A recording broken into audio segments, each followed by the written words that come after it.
Welcome to Asgard Strength Talk, Episode 1. My name is Drew Howard, and I'm the host for this podcast. We hope you enjoy.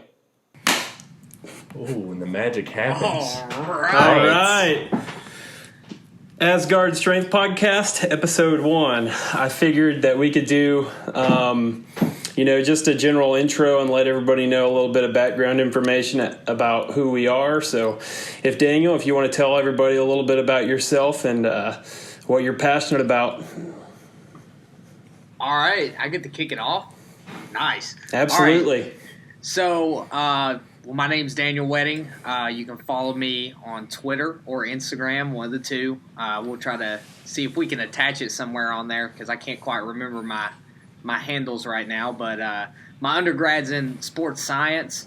My master's is actually in sport management, but I did a lot of studying on the outside. But I do have aspirations to go back and get some other type of master's or PhD in some kind of exercise science related field. Currently, right now, a lot of the things I'm doing reading-wise are revolving around acceleration and max velocity training. So those are some of my interests currently, but really excited to kick off this podcast and, see what all content that we can put out there or what all conversations that we can start. Right on, Dylan. All right, I'm next. All right, my name's Dylan Leffingwell, originally from Ohio, but I live and work in Johnson City, Tennessee at the East Tennessee State University as assistant strength coach. I got my undergrad in exercise science, and I did my graduate as a sport management as well. Big interest right now are return to play for athletes during this COVID-19 pandemic. Other interest, big time, just big fan of the iron, man. Just anything and everything, lifting, speed, plyos, strength, hypertrophy, getting gains, man. So I'm here for that, and I'm ready to learn and maybe help some other people learn. Yeah, absolutely. I think this will be a great resource, a good learning opportunity for all of us, but, and then just for anybody who might happen to follow us too, just a phenomenal resource, as we grow and plan to have guests onto the show. I think it could be a pretty cool thing. And, I think this is a really good way to further improve your skills and your knowledge within your industry. So a little bit about me. My name's Drew Howard, and I have a background in real estate and digital marketing, although I know a few things about sport physiology and physical adaptation to certain training stimulus. I know a few things. My bachelor's is in exercise and sport science, and I've had the opportunity to intern at the collegiate level and train athletes there too. But my passion is digital marketing and training. So we have a unique blend of skill sets here, and we're aiming to share our knowledge that we've accrued over the years to help any athletes or other strength coaches that may be listening. So with that being said, does anybody have any input in regards to who we are? What is Asgard Athletic Training Systems all about? Well, I think one thing you could say is Asgard Athletic Systems definitely started as our fandom for, maybe the Marvel Universe. We're all just a bunch of big nerds who like to lift weights at some point. Oh, yeah. So we kind of came up with Asgard Athletic Systems and then this podcast. And just to kind of go back to what you said, this is not only an opportunity for us to just talk about things that we've learned, but really we're going to get more out of it, more so than if we just made this and never released it, I would still love it because I know I'm going to learn throughout the process. But hopefully we can achieve our goal of helping people learn as much as ourselves, which I think is really cool. But I think Asgard Athletic Systems is, we're just going to provide training programs, maybe personal training to help people reach their goals just like we want to reach our goals. And that could just be returning to fitness, or maybe you want to get huge, maybe you want to get strong. But, hopefully anyone who wants to join us will. We're going to forge ourselves into some elite, big, strong, lean weapons, and whether it be on the field or on the stage or platform. So I think, that's just off the top of my head. I think that's a cool thing think we got something cool going here. So I'm excited. No, absolutely. So more specifically, Asgard Athletic Systems, what do we do for athletes?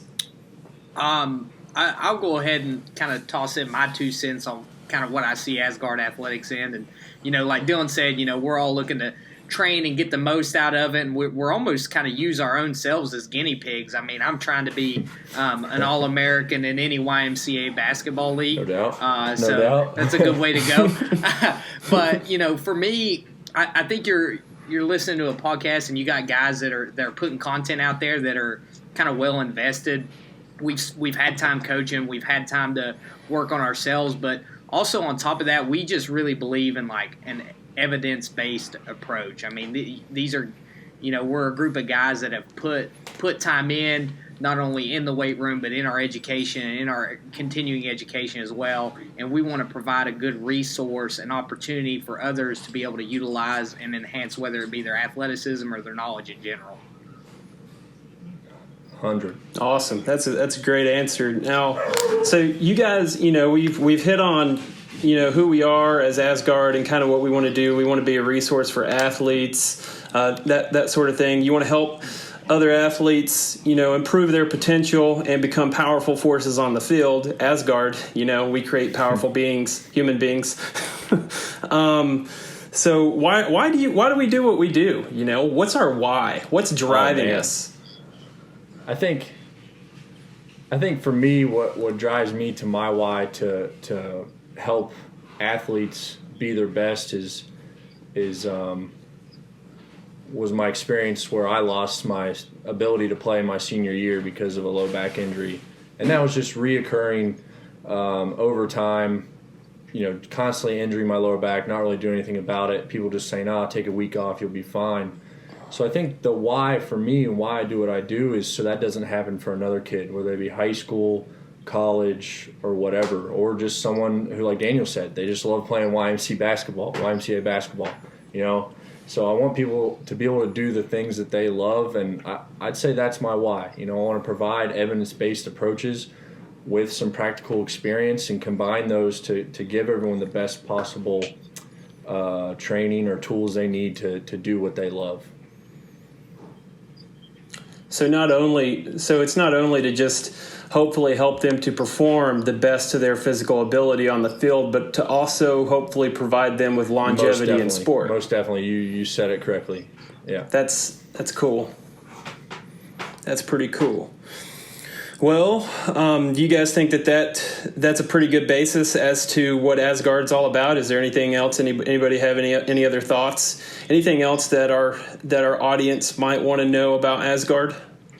I mean, I hope that we end up being not only a resource for athletes or individuals that are looking to lead a more fit lifestyle, but I hope that we can be some type of resource or somewhere where coaches can go to learn too, and maybe we have a discussion that starts a discussion for another coach, and maybe that coach uses the information to go and look a little further into something, or maybe they use that information and apply it to their own program. I'm kind of on the same page as Dylan in that sense, and I didn't have I got injured, but I remember one specific scenario in high school and a football coach led our weightlifting program, and he took it, and power cleans was part of the program, but we really had no idea how to do it. It was just, hey, jump and try to get the bar up there however you can. And I remember one specific time that we had a kid catch the bar like right about, I don't know, middle of his ribs and fell backwards, and he held on to the bar and actually broke both his wrists at the same time. And that's the one that sticks out to me when I remember or when I look at like why am I doing this? Because I don't ever want to see another individual have that happen to them. I mean, that kid probably lost a good 6 months of physical development on top of what that probably did to him mentally in regards to the weight room. So I just want to no doubt. I mean, I just want to provide a resource that coaches and athletes can use and benefit from. Yeah, no, that's awesome. That's awesome. So now that we've touched on a little bit about Asgard and who we are, what we believe in, and why we're trying to do what we want to do, let's go ahead and wrap this up. If you guys have any strength coach stories that you'd like to share, any success stories, or if you'd like to leave the audience with a motivational bit, floor's open. One little bit, someone I'm just super proud of. I'm proud of all our guys that just finished up at ETSU, but one of our players, Nasir Player, defensive end, just signed a free agency contract with the Tampa Bay Buccaneers. So he's a Buck for life. I was just really cool to see that. It's just something I'm really proud of him. Probably nothing really I ever did, Just probably the only thing I ever did is made sure he stayed safe, just like any other coach in the weight room that he had while he was there. Because, at the end of the day, he's the one going on the field. Maybe I helped him get stronger, or maybe I helped him get mobile. I don't know. Maybe I just did a good job at cheering him on and making sure he was hydrated when he came off the field. But, that's just someone I'm proud of. And I don't know if that's what you were looking for. I just think it's cool. I just think it's cool. He's going to do that. No, dude, that's pretty awesome. Yeah, no, absolutely. Have an impact on that kid's life. That's pretty cool. Yep, for sure. Yeah, I mean, I had the opportunity to coach Nasir as well, and just to kind of see him develop and see his mindset and his motivation develop, and you're really starting to see it. I know where I'm at. I'm a high school strength and conditioning coach in Ohio now. I think I forgot to mention all that at the beginning, but oh well. To see the kids come in the room and to see their mindset change is one of the things that I definitely look most forward to. I know there's one specific individual that I can think of, track sprinter and, track individuals. They don't have to have, especially if you're a sprinter or a jumper, like who cares how big your bench press is. But one specific one that sticks out in my mind is I had a female sprinter at the beginning of the year said, "Coach, I'm gonna hit 135 this year on bench." I'm like, "All right, okay, well, whatever floats your boat. We'll see what happens." And then, sure enough, she ended up coming in one day, sprinter, hits it, and turns to me and looks and says, "I told you I was going to do it." And so. Yeah, but the cool part about it was that, awesome. Although she's a female sprinter that can do that, she dropped a whole half a second so far into the indoor season before the rest of the season was canceled. She dropped a whole half a second off her 100-meter time. So she was obviously motivated in all aspects of training. So it was really cool to see that happen. Yeah, no, that's awesome. And you're even touching a bit on the art of coaching there. It's like it's one thing to have this perfect program, but if you can't motivate or inspire your athletes to perform, what good is it? No, that is a really good point. I mean, on the side, I teach at YSU and for strength training and conditioning as a class, and that was actually one of the discussion board posts that we had was, the art of coaching versus the science of coaching, and I kind of threw it out there and let the piranhas go after it and just seeing what the opinions are. But I really hope that we get an opportunity in one of these future podcasts to talk about the art versus the science. And if you had to at the end of the day, which one would you pick? Shoot, maybe that'll be the next podcast. Maybe we'll even what's the best. I'll go ahead and put my 2 cents out there. I think they're both equally important. You got to be the Rock and the Einstein. That's right. I think it's important to have a team of coaches that can get the job done. Athletes, especially collegiate athletes or high school athletes, they're going to respond to anything that they get prescribed to them. They're going to be responders because of their low training age. So, they're going to respond. So. With that being said, if you have these athletes with a low training age and they're going to be responders to anything you give them, you could give them the most ridiculous program in the world, increase their chance of injury, but they're still going to respond and get better they're going to see better performance at their sport just because their training age is extremely low. So, I think that they're both equally important. I wouldn't say that one is more important than the other, but I don't know. Maybe I'm wrong. Maybe we can expound on that in a later episode. Yeah, absolutely. Maybe we should make each other pick a side and see who wins. I'll pick the science side, just because that if you can't tell already, I'm analytical brained. Like I'm very, I'm a numbers guy for sure. And even though I do like motivating and inspiring people, I am 100% a numbers guy. Mm-hmm. No, it's really important to be a numbers guy, because I think at the end of the day, not only just numbers on the bar or whatever, but numbers should drive your program, and it should tell you whether your program's driving the athlete the right way or not. So I think it's good to be a numbers guy, but you got to be able to coach too, and there's a certain art to it, and it doesn't matter. You can have 20 teams, and all the teams are going to have different personalities, and all the individuals are going to have different personalities. Oh no, absolutely. You gotta. I mean, everybody's got different buttons. You gotta know how to inspire and push those buttons in order to get the right response you want from your athletes in the weight room. Is there a side that can be middle ground? Is there a middle ground defender? Can I defend both sides? I think we should be far right or far left of whatever we're on. So we're radical, very radical. You've got to be a radical.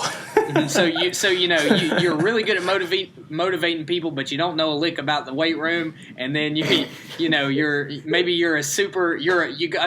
got your doctorate, but you can't speak. You get in front of 20 people and you freeze up. Yeah. All right. Well, this has been the first episode of our podcast. We hope you enjoyed it, and stay tuned. More awesome strength content is coming soon.